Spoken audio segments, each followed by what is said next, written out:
So one thing I want to hit on is when we're pouring this stuff, whenever we're doing this here, don't pour this stuff on the driveway. I had an employee, we were doing a paver sealing job in the back of the house, and he decided that he was going to pour this on the driveway. Well, let's just say he wasn't that very good at pouring it in, hitting the hole, and he got a big spill of it on the driveway, and now we have 2 shiny spots, and the customer was pissed. And so we had to go get stripper, and then it was trying to make it look the same, so we had to end up cleaning the driveway. And so the thing of that is do it out on the road, do it in the grass, but don't do it on the driveway. And even if we are going to seal that driveway, I wouldn't recommend pouring it on the driveway, because now you might drop some, and now you're going to do some area. So either put down a piece of plastic, put down a yard sign, or like I'm going to actually do it out here on the road, so then that way I can make sure I don't make a mess. And that's the important part of, if I make a mess out here, 2 or 3 cars are going to run over it and nobody's ever going to know it. If I do it on the driveway, now it could have a puddle, and now when we spray it again, it could look off. And so these are some things that we want to think about when we're pouring this in there. And there it is. There's the spill. It fitted a little bit.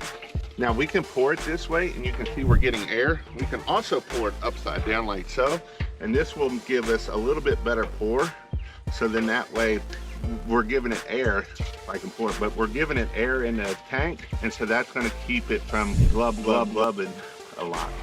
And you can see we're getting a better flow by just turning up the can upside down this way.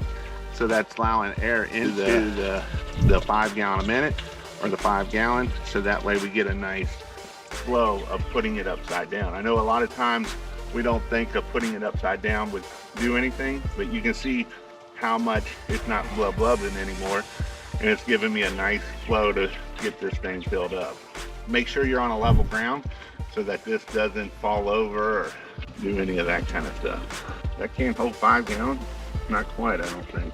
That's close. You want to show the spots on the ground again? So you can see where I spilled it here on the ground here, and that's a no-no, right? And that's what I was just saying. So on these cans, you got a little indentions here, and you turn this here, and then now what we're gonna do is we're gonna tighten this up, and it'll tighten that up against there to make that good solid seal there. And we're gonna pump it up. Turn it. Now, I can go in there, but I wanna make sure I got a good spray before we get started in there.